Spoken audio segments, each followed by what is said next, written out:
All right, guys, we got Mike and Patrick here. We're going to talk about a bunch of turkey research stuff. We obviously went turkey hunting this morning. We had some luck, so hopefully you guys enjoyed that. But now we're going to get down to the nitty gritty. We've been getting lots of questions about updates from the Alabama project, from the Kentucky project that we've had going on with y'all, and lots more stuff. I got way more questions too. So we're going to get into a pile of research stuff right here, but why don't y'all walk them through where we're at with this Alabama project? It's been going on now for a few years. Yeah, for sure. So if you remember, the idea was we were going to deploy song meters to record gobbling activity across the state. So we chose public lands in the south, central, and northern part of the state. And what we were trying to do was capture that potential variation from south to north. We deployed those in February of 22. They started recording data in March of 22, and then we collected data for 2 years, and now we've summarized the data and have some interesting information. So you're about ready to tie a bow on everything then? Yeah, we're trying to. So yeah, we're working on writing the manuscripts right now so that we can get that information, published and out.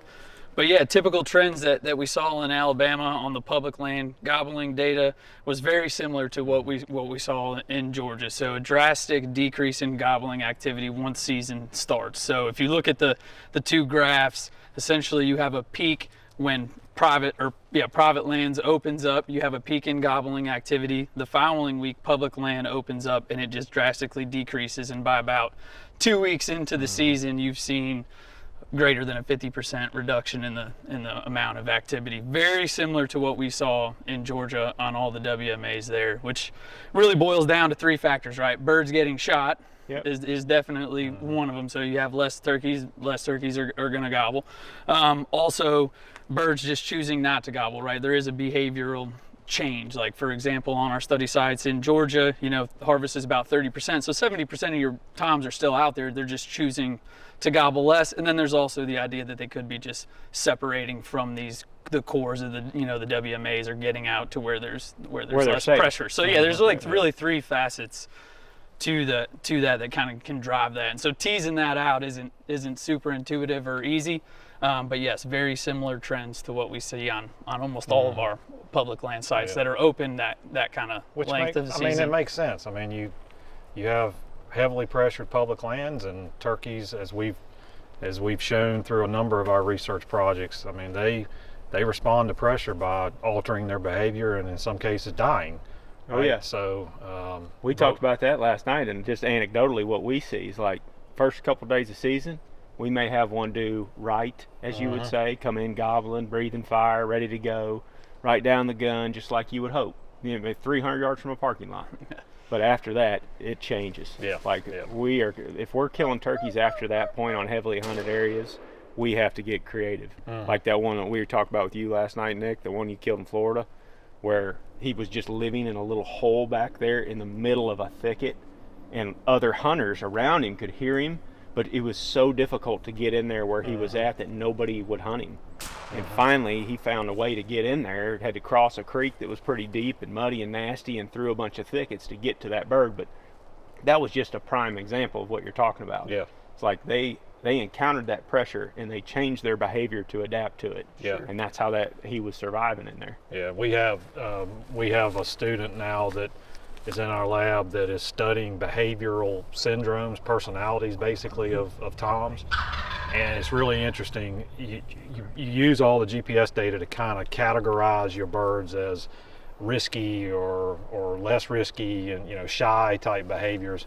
And what Nick has found is really interesting. I mean, you do have some toms that just are risky, and their survival is lower. Go figure.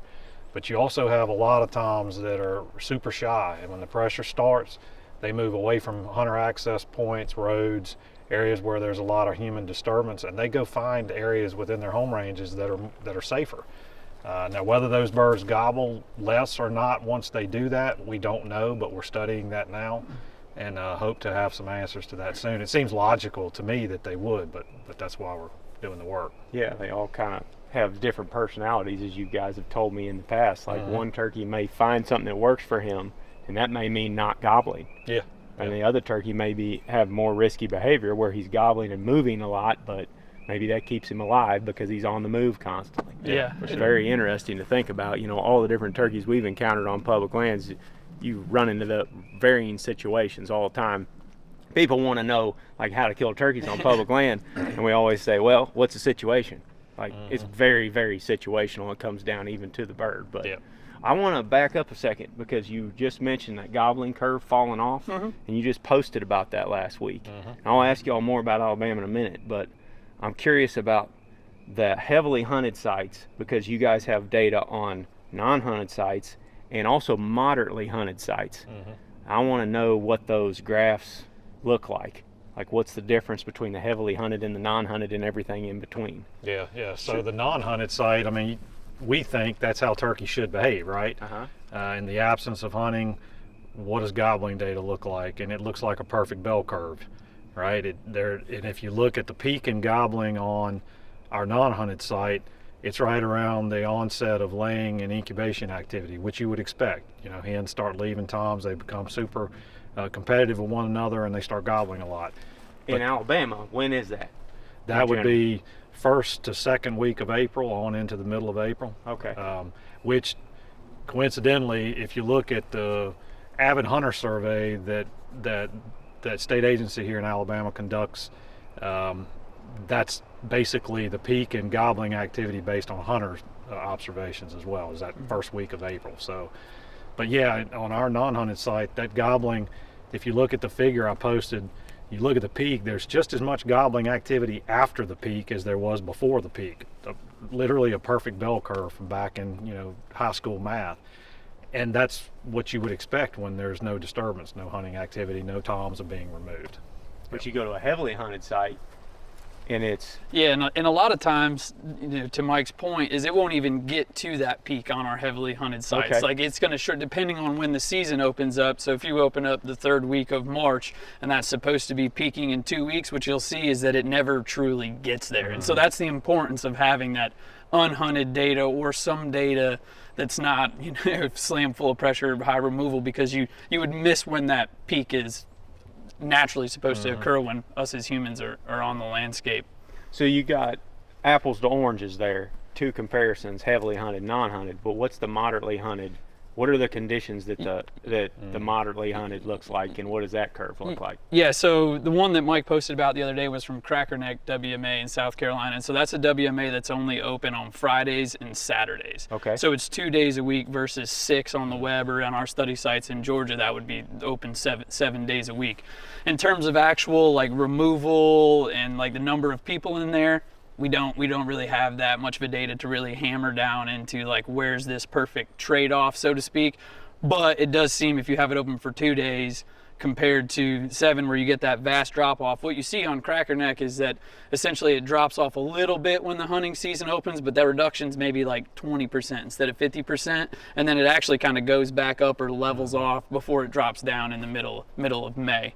And so we should say, like, that's typically, at least in the southeast, what we see is that how I like to describe that, that peak in a non-hunted population is by middle of March, you're halfway up it. By the middle of April, you're at the peak. And then by the middle of May, you're halfway down it. And then by June, it's kind of done. So in the unhunted population, not very heavily pressured areas, that's kind of what you see. And then when you start hunting earlier, it skews, right? It skews to the left. That makes sense. And I was curious, we were talking about that last night, about the seasons that have like midday closures, for example. Like a lot of states close at noon or 1 o'clock.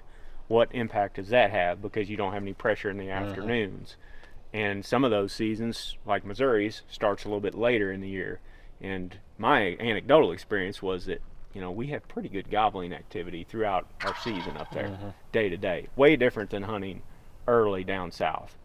And that's one, people always go back and forth, like, if you kill them down here, you can kill them anywhere because these are the toughest turkeys for sure. ever. No doubt. But we're also hunting them at a very difficult time when they're super henned up and they're not gobbling a lot. Like you said, it's halfway up the peak. Yeah, so right now we're about, 3/4 of the way up to the end of March. So we're getting towards that peak. And it makes sense if you look at harvest data. Every state in the southeast shows the same trend. Half your toms that are going to be shot are shot the first 2 weeks of the season, no matter when the season opens.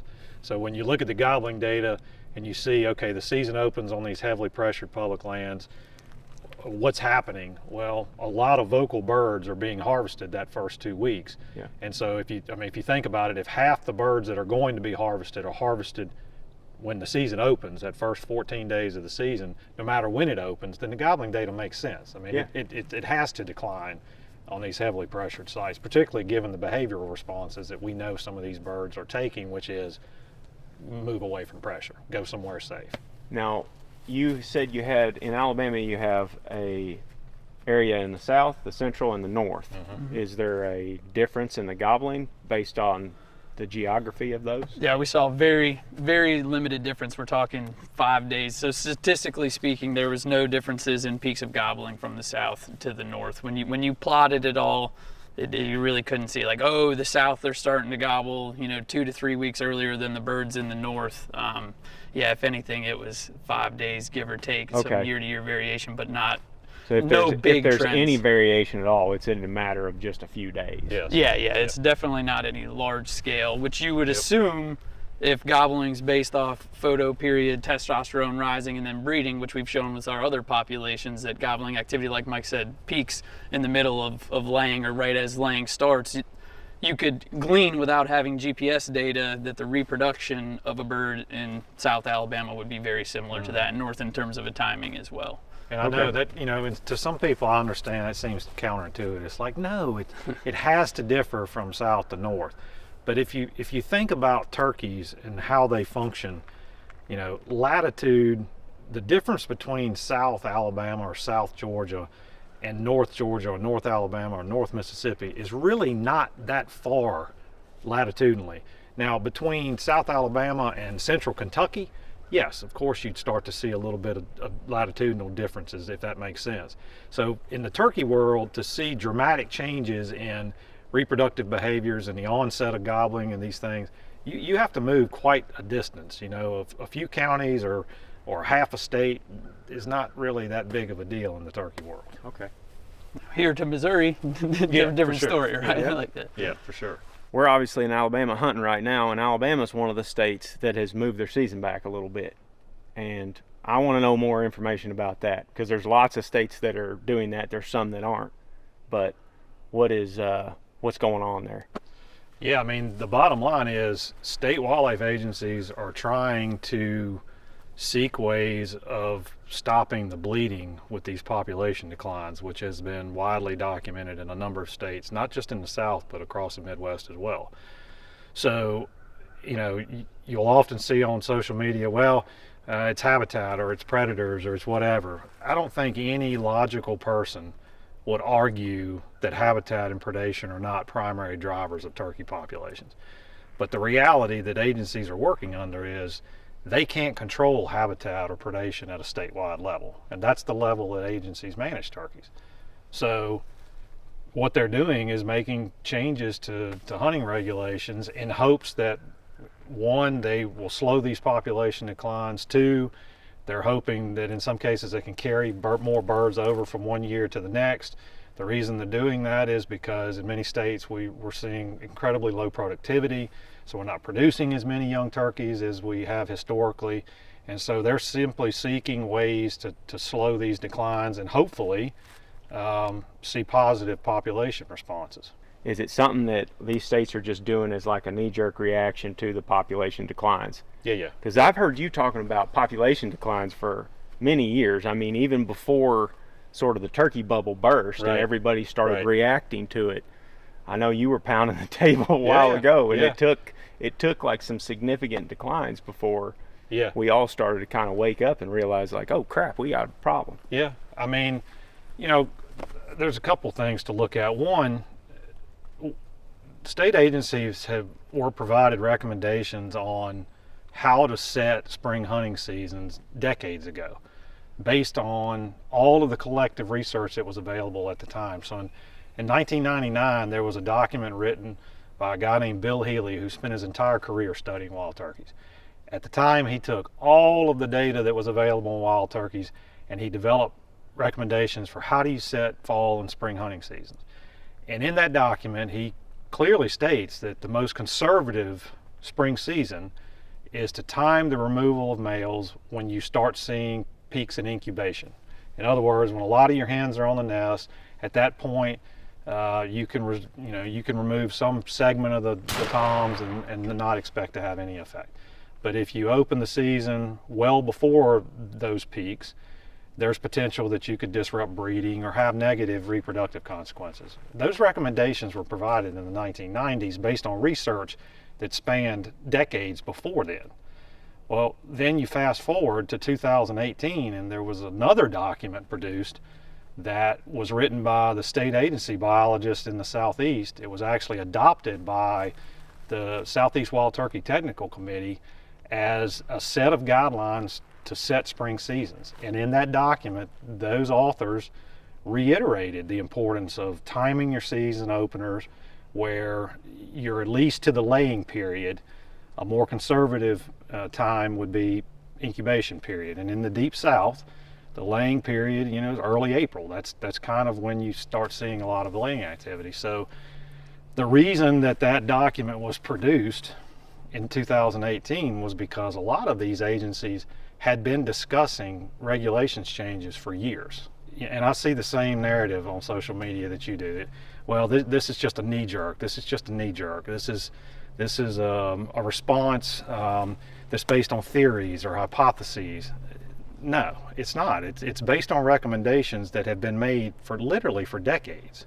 And so I see that, and I understand, people get upset. I don't like being told that I can't hunt the same way that I was hunting, 2 years before, but you have to understand why agencies are making these decisions. They see a public resource that's declining in abundance, and they are charged with managing that public resource at a statewide level. What do you expect them to do? I mean, they are going to make changes because that's their charge as a state agency, is to conserve these resources, the wild turkey being one of many. For instance, this state, if you hunt in Alabama or live in Alabama, it's really interesting. The population declines here were well documented all through the 2000s, 2010, 2011. In 2013, Alabama saw the lowest reproductive productivity metrics, poult per hen ratios, that they had in the last 20 years. Harvest had been declining precipitously from year after year after year.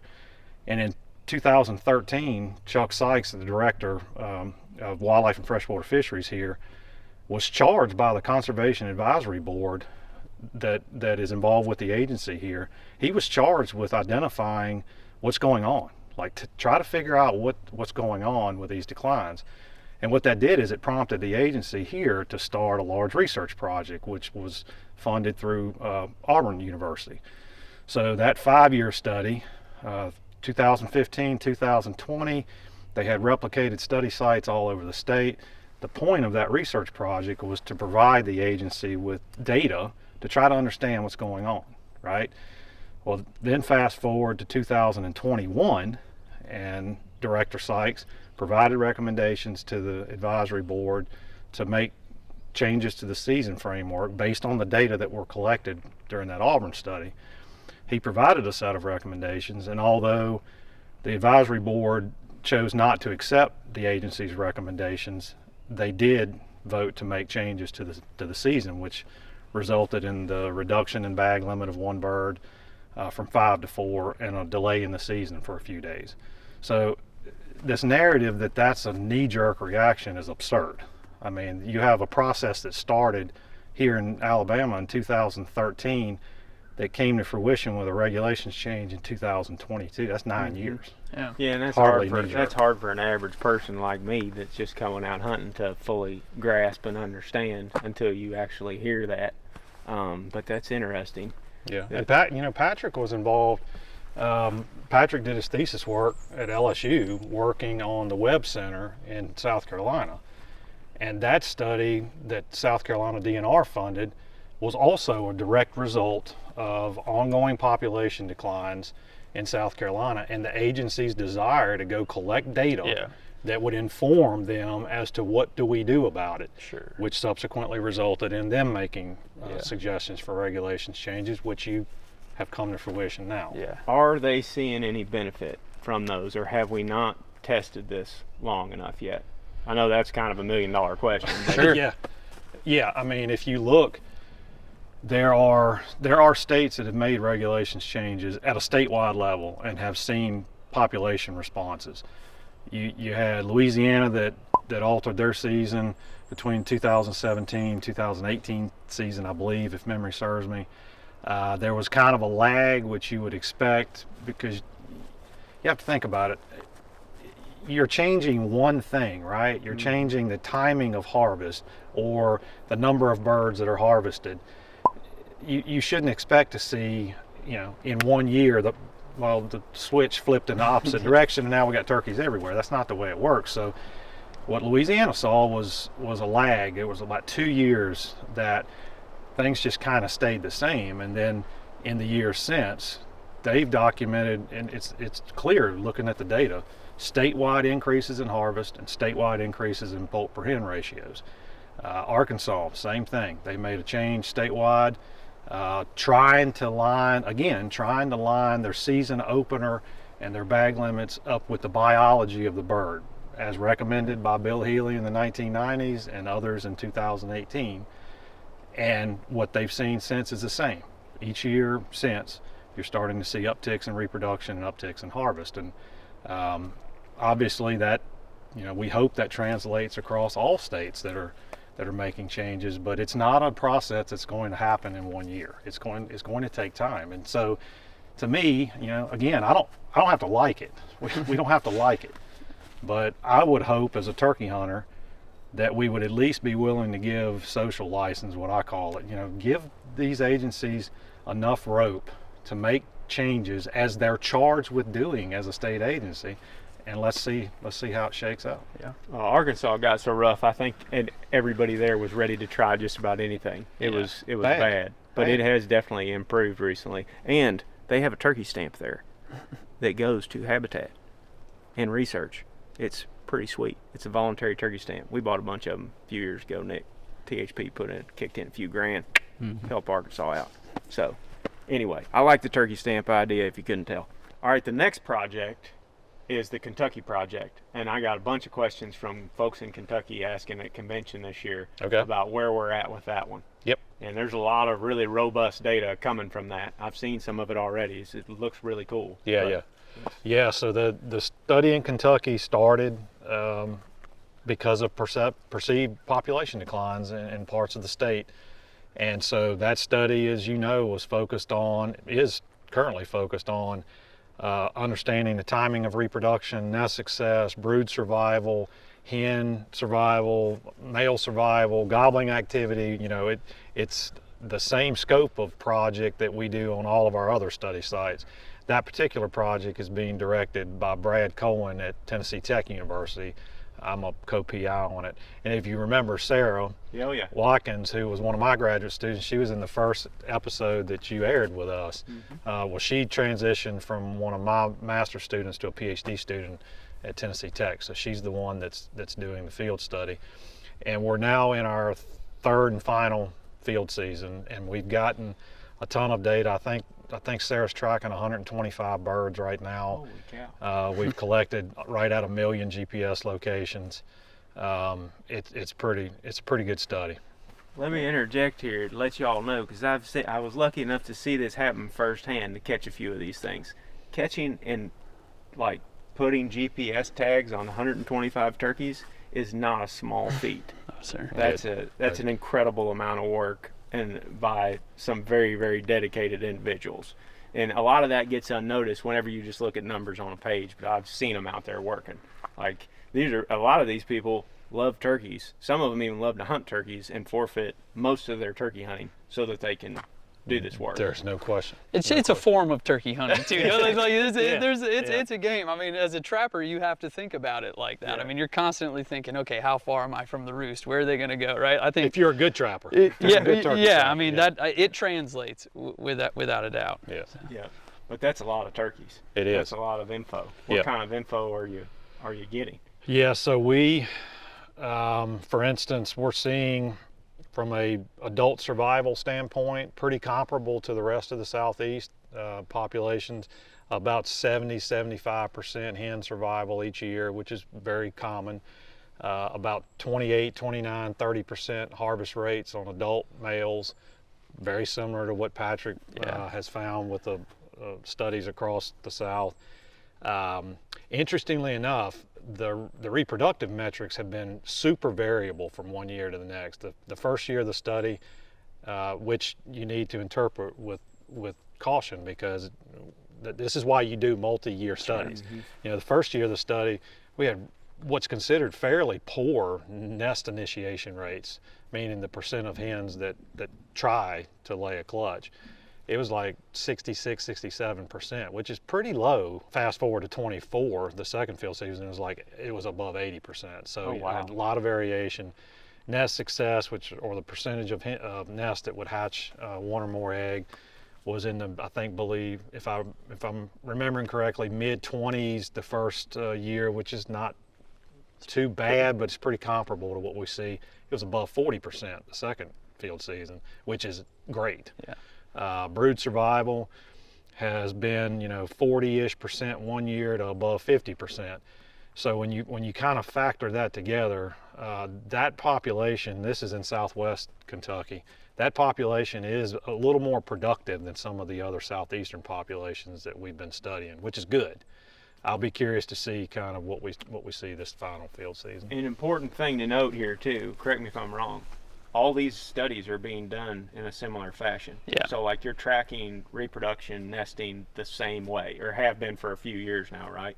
Or in a similar way. Yeah, to all of the other projects that Mike and I have worked on in terms of South Carolina, Georgia. I would say that's one good thing that I would say all the researchers on these projects have worked together, is trying to make sure that that data collection is standardized so that we can compare them from one study to the next, so that Mike can make assumptions about productivity in Kentucky and then also make that about Georgia and know that, the data was collected the same way. So yeah, I mean, I think you're actually seeing that a lot across the entire United States and beyond. A lot of turkey researchers are standardizing, they're getting together and they're collaborating, which you didn't see back in the 1990s, early 2000s. There were a lot of people like us that kind of worked in a silo, right? I did my research in a state or two, and he did his research in a state or two, and we just kind of, our careers moved along. And now what you're seeing are these large collaborative type research projects where you may have, in our case, we may be studying birds in 4, 5, or 6 different states, or have collaborators that are, and those collaborators reach out to us and say, how are you guys doing it? Like, how are you programming your GPS units? How are you doing your gobbling data? How, et cetera. You provide your protocols, and in many cases, everybody's adopting them and doing the same thing. And that pushes our data sets from 150 birds in a state to 1,500 birds across 12 states. That type of power in the data. And then when you go and you provide that information to a state agency, it's not just their state. Yeah. It's 10 states. Or much more robust. For sure. Yeah. And back in the day when I was a grad student, we relied on VHF telemetry, which I thought was cool, and it was at the time. You'd go out and beep, and you'd listen to birds and you'd try to figure out where they were, and you'd get about a location a day, or maybe 2 a day if you were really motivated. And I mean, we're getting locations every 15 minutes. Yeah. And it's just the resolution of the data is just incredible.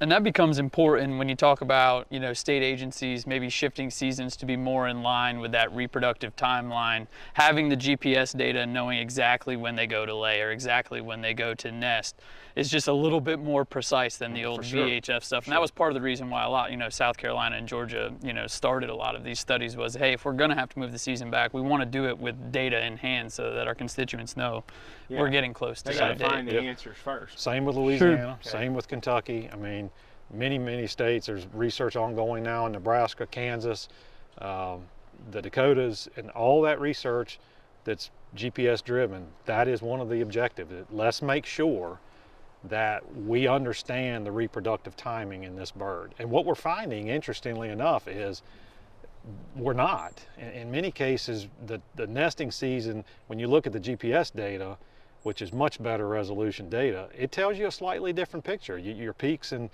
laying, which you could not document with VHF. I mean, we had no idea. We would just, when she started incubating, you'd know, okay, she's sitting there. She started today, or hope, we'd have to infer when she started incubating. With the GPS data, you can clearly see. And now with the advent of accelerometers, which are also in the units, we can see when she leaves the nest, we can see when she dies, we can see when she flies up, flies down. It just offers us much more precision, which, to Patrick's point, gives the agencies additional information that we feel pretty confident here. The timing of reproduction is this. Especially with the sample sizes that we were discussing. So on each individual hen, you can watch her, like you said, even up to every 15 minutes. You can see that dot basically stop moving for a few days, and it's in one fixed location. Not all transmitters are at the 15-minute, but the new ones are there. But some of the older stuff is 30 minutes or an hour. But even then, like you can pinpoint it definitely within like this afternoon or this morning of when she starts incubating. I mean, you'll see her movements change during laying, but when she starts incubating, there's no question about it. So the GPS data is a fantastic tool. That's a big piece of information for these agencies, and coinciding with the season dates. And the same with the gobbling data. So a lot of the states are going through the gobbling activity data now, and I can speak for South Carolina. One of the reasons is they were, if we're going to push the season back, if there's a talk about this, we want to make sure from a hunter satisfaction standpoint, I know you as well as I do, and we like to hear turkeys gobble. And so they were concerned, if we push the season back, are we going to miss a bunch of gobblings or gobbling activity? But using that non-hunted data in South Carolina, you can get an idea of what it should look like. And so if we push it back 2 weeks and move it 2 weeks later at the end, and then starting it 2 weeks later, are we going to hear the same amount of turkeys if it was focused in the beginning of that bell? And the answer was yes. So from a state agency's perspective, I mean, it's great that they did the due diligence to even do that, right? Like, they're considering hunter satisfaction while they make these decisions too. I mean, obviously the ultimate deciding factor is the turkey itself and conserving it, but they're also taking into consideration what hunters are saying and what they're filled out gobs of those surveys, which are important. And I would say, I don't know if you get asked this, but what did we spend the money on? The donations that you received that went to the Kentucky project in particular offered us flexibility that we would not otherwise have, because they're called unrestricted funds, meaning when you sent the funds to me, I walk downstairs, put them in a foundation account, and there's no strings attached to it. In other words, in a grant, we have to account for everything. I want to buy a desktop computer, I want to buy an ATV, I want to buy this. And when the Kentucky project started, one thing you have to do is provide housing for students, right? Well, there was housing, but there was no washing machine, there was no dryer, there was no dishwasher, oven was malfunctioning. How do you recruit young people and ask them to dedicate their lives, especially to broke graduate students in the workplace? Yes, I mean, I've been in college. I didn't have and it doesn't take much to live for broke graduate students, but it can't be no running water. But literally, getting a phone call from someone and saying, we can't wash our clothes. I can't go to a state agency and go, hey, can I redo this budget to buy a wash machine? Well, they usually say absolutely, but that takes time. Right. And these field projects are time sensitive, and buying a washing machine, for God's sakes, can't shut down a $1 million research project. So having those types of funds that you provided, absolutely critical, because it gives us flexibility to deal with these things that can undermine the quality of your project. Absolutely. Right. And you have young people that are, to your point, I mean, these young people are the engine that runs the machine, and they are dedicating themselves. They're dedicating their entire lives, their entire spring, their winter, spring, and summer, year after year, to wild turkeys. And so being able to take care of them, make their quality of life what it should be in situations like this, I can't do that with grant funds, but I can do it with those it's getting funds. good results. That's the main thing I'm concerned about. It's like we've got a robust data set already, so that's a really good start. Yep. It's like you said, the more data we have and the more consistent it is across a broad range, more information, more educated information, Yep. I guess. And you'll we start have to make seeing, I mean, this is the final field season, so you'll start seeing, once this last field season's wrapped up, we'll be able to, Sarah will be able to, we'll push data out and we'll be able to share more than just the information we've shared today. Oh yeah, and I met the veterinarians that were up there Yeah. as well. That Yep. are sampling blood on the birds, looking for disease and all kinds of other things. So yeah, there's Yeah. a lot of stuff involved with that study. Yeah, and we even expanded.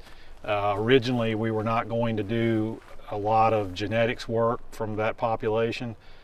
We were able to expand that a little bit, and we're doing the same eggshell membrane sampling that we're doing from hatched eggs on all of our other populations.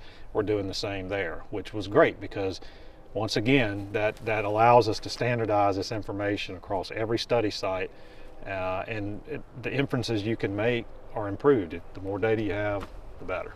What do you learn inside the egg that you're looking for? Yeah, so the eggshell membranes, that is a cool thing. So what we're doing is nest hatches, we get to the nest as quickly as possible.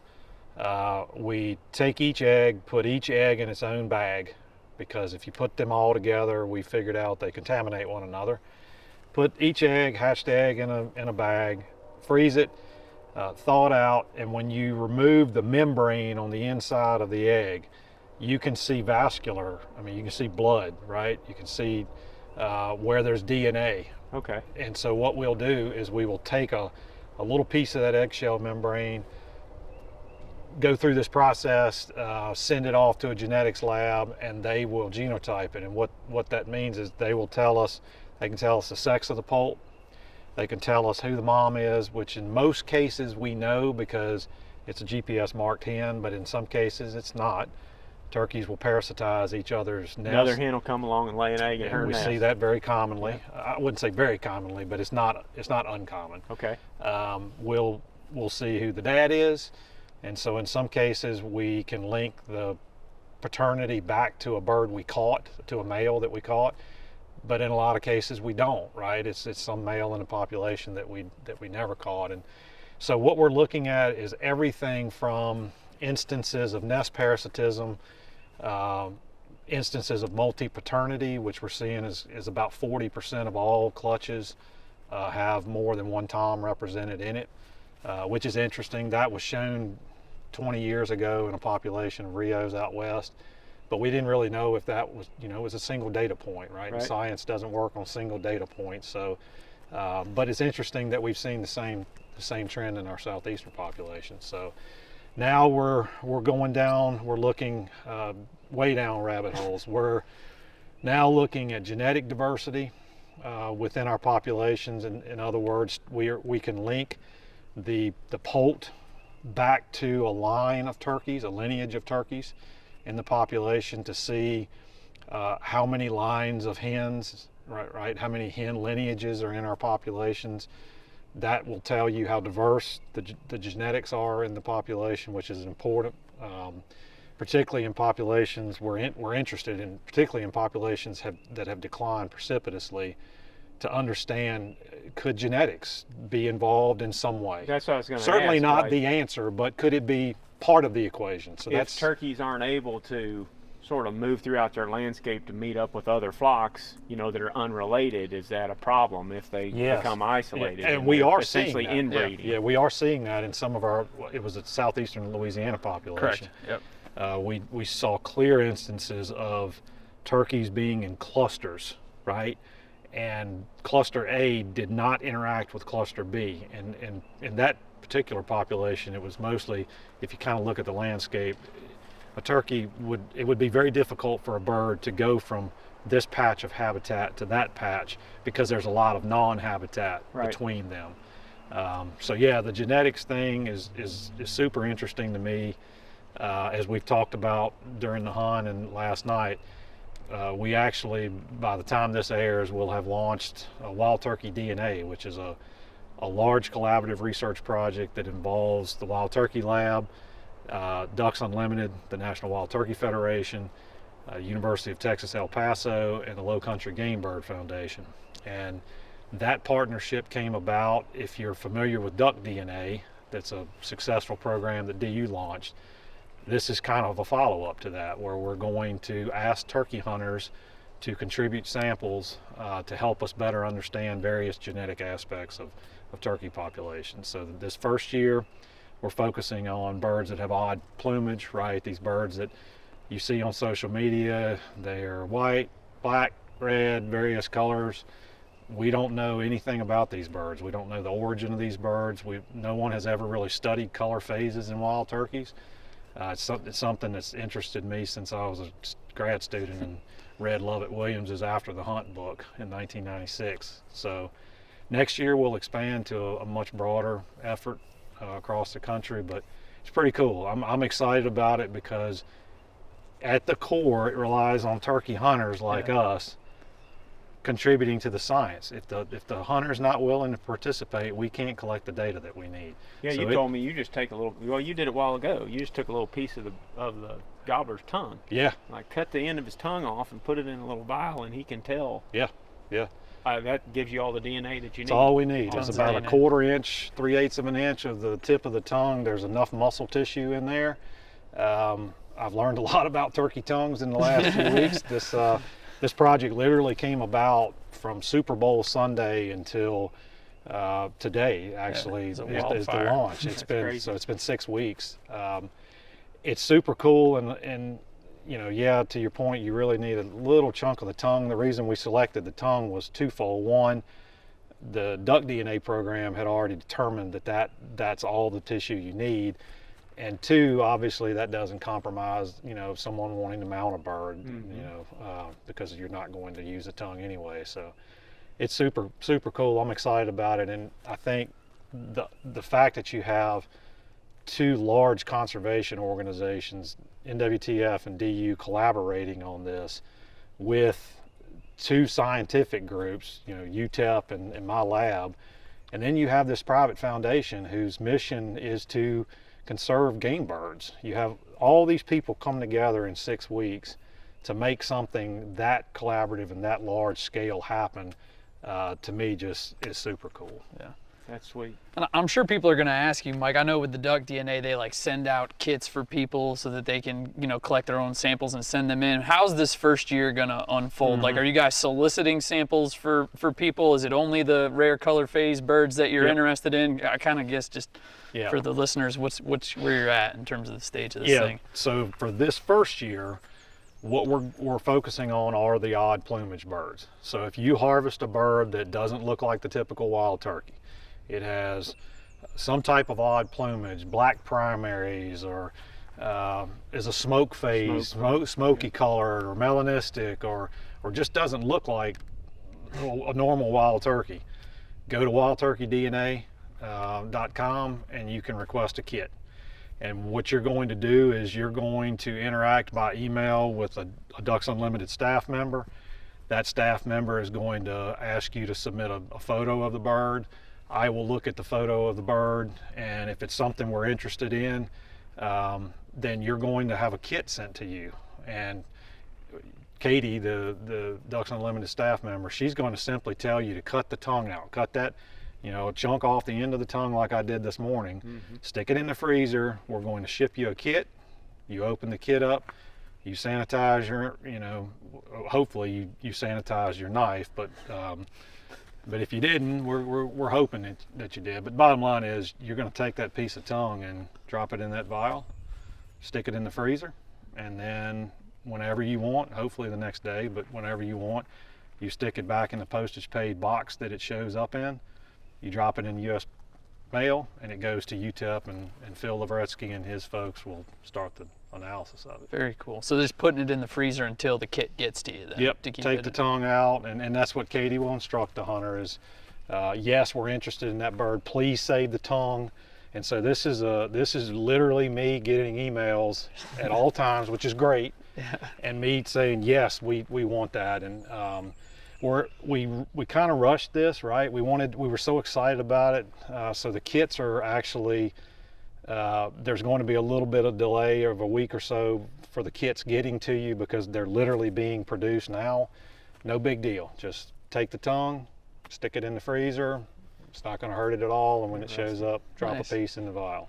When will the hunter roughly know, like, hey, this bird was of this lineage, or what? I mean, are we talking weeks, months, years? About 8 weeks, okay. And we're trying to speed that up. You know, Phil and his folks are magicians, and we're trying to get this process sped up as much as we can. But good work takes time, as you know. Sure. Okay. And so in this case, yes, you'll send your sample within hopefully about 6 to 8 weeks. You will be provided a certificate telling you what your bird is. 100% wild turkey that has aberrant, pale plumage on its back or its tail or whatever. 90% wild turkey. I'm just making it. 90% wild turkey, 10% heritage variety or other, or whatever we end up finding. And so it's interesting. We're launching today, but there's already turkeys being killed all over the South. You already got some coming in. I do. I've already reached out to some hunters that I've seen pictures on social media of the birds they've harvested or their kids have harvested, and I have a couple of hunters that kind of ghosted me, right? But the rest, super jacked up, super. Yes, absolutely, Doc. I'll send you a sample. Send me a vial. So I've been sending people, these vials in the mail, FedEx, overnight, saying if you could ship me that tongue, I'll get it to UTEP. Super excited, super interested, because they want to know what did I harvest? Is it, and I think that it speaks volumes about turkey hunters in general. They're interested in the bird and they're passionate about it. All right, so what's new on the research front as far as what to look for in the future here? I've heard you guys talk about this, that you're getting close to being able to identify like a specific turkey gobbling. Well, let's back up. Let's back up. So you're jumping. You're like me. Like you're jumping to the end. Like tell me you can do this. And so that's patently false. So we are not there yet. But I have dreams that we will get there. So this year, for the first time, we are deploying audio loggers that are on our GPS unit. So essentially, it just sits right on the back. It records for the first 60 minutes, is a little over that, right around an hour each day, first thing in the morning. So we turn that on right around what's sunrise. The purpose of that audio logger? So the purpose is to get individual gobbling activity so that eventually we can ramp up to answer this abundance question. So it doesn't necessarily have to be the voice recognition side of it, is what you alluded to. It's definitely one of the things I'm interested in. And so in other species, there has been research, and even in turkeys from a long time ago, that essentially computer programs, neural networks, which we've talked about on here before, and AI can actually go in and say, hey, this is an individual turkey, this is what its vocalization looks like, and then it can pick that out and distinguish from other turkeys. So as you can imagine, if we can build that library up and then teach a neural network to do that, then all of this ARU data that we've been collecting, if that program can go in and say, hey, this is an individual, this is an individual. This is Hank, this is Jim. With a certain level of confidence, then we crack the abundance. We start to crack getting at that abundance of turkeys, on a given WMA or these ARUs or private property or wherever it is, and then also be able to track that through a long period of time, because we've had these things recorded in certain areas since 2014. Decade, more than a decade. And so that's super powerful, but that's kind of like the golden nugget, so to speak. Okay. Like I'm being told, depending on the quality of the audio data and the species itself, it's about a 50-50 flip. Like it might work. Like that's what they're seeing with other species, whether it be whales or birds or other. Like it's about a 50-50 shot. And so there's a chance that it could work out. But if it doesn't, even having essentially a detection probability, or the probability that an individual will gobble on a given day throughout a season, what it does is it informs our ARUs essentially. So how long do we have to record or stand in one spot to record one turkey?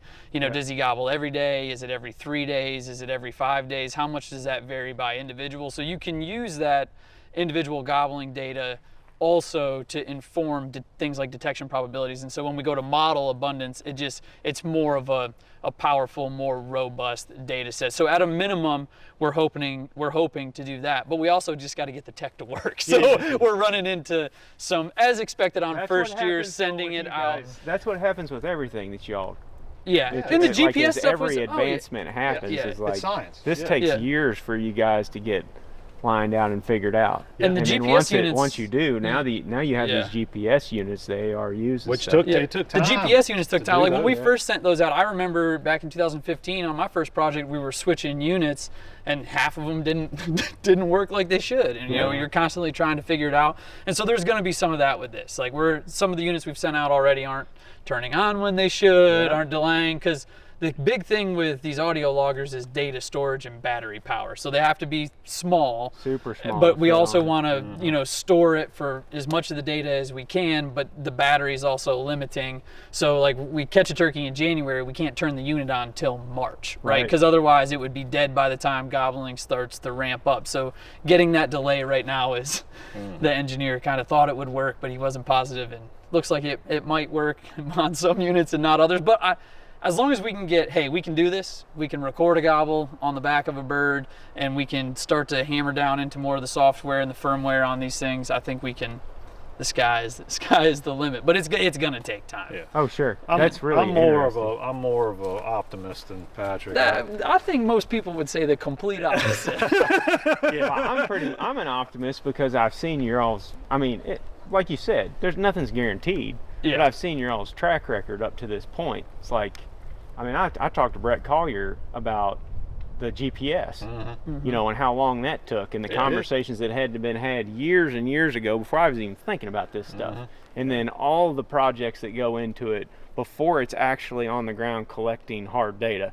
That's why a lot of the data that they're collecting is very robust, is because it's been thoroughly tested, like for years before you guys put it out on a broad scale. I can't wait to see the first data set that downloads, and we can see, for instance, this bird only gobbled every other day, or he gobbled 90% of the mornings, or 10% of the mornings, or I cannot wait to see that. Well, and then, having the GPS data with it, we can also infer, like we were talking about behaviors and shy versus aggressive turkeys. We can essentially look at how their movement influences gobbling. Is there a spectrum of turkeys which we have a pretty good idea, right? There's probably some turkeys that gobble a lot and some that don't gobble at all.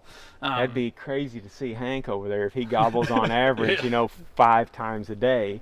And then Charles over here gobbles on average 40 times a day. The ones That'd I'm be interested crazy. in is the possibility that there are toms that don't gobble. I think they exist. That's the ones I really am interested in. Yeah. Or that gobble so sparingly, so rare that they're basically not detectable. Yeah. That's the turkeys. And from a science standpoint, like when we're trying to guess abundance, knowing the percentage of those toms roughly on a landscape, like how many of those toms exist in a population? Is it 5%? Is it 10%? Is it 20%? But in order to correct from that, if you're using calling counts to try to get an idea of how many toms are on the landscape, well, you got to account for the ones that you're never going to hear because they don't call. So like the individual gobbling stuff is just helping make that a lot stronger, so that we're not just throwing out numbers like there's this many times on this WMA. And like we've talked about before, it's super hard to answer, but I think this is a step in the right direction. Yeah, that's pretty cool. That's what I was alluding to. I know I kind of just put you on the spot. Yeah, it's hard to trust me. Not talking about it is also really hard because I'm excited about the data that we're gonna get, and that's why I love this job. But it's also like I don't want to tell people that I can do something before I actually see some data. So the units have gone out. We put 30 out this year. So we've got 30 of them out, 15 on a hunted population and 15 on a non-hunted population. And so, we're gonna hopefully see how many we get back. We can't download these like our GPS units, so we have to get the turkey back in hand because WAV files are so powerful. So in the unhunted things, we're gonna try to trap them in the summer and cut them off and get them back. And then hunted, obviously, between predation and harvest, we'll get some of in theory 40 to 50% back when you add those two things together. And no, they won't tell me where those gobblers are right now. Nah. Well, sweet, guys. Anything else y'all can think about we need to cover? Thank you. Yeah, thank you for offering us the opportunity to chat. And Oh, we've been getting lots of questions. Yeah, Like, I lots of hope questions. people see value in their data and the research, and we appreciate the opportunity to talk to people about it. Man, I think we're moving in the right direction. You know, we're learning more and more about habitat use, and I'm just a layman turkey hunter, but traveling around the country, you know, with Nick and the rest of the guys, we get to see lots of different habitat and lots of different situations from public land to public land.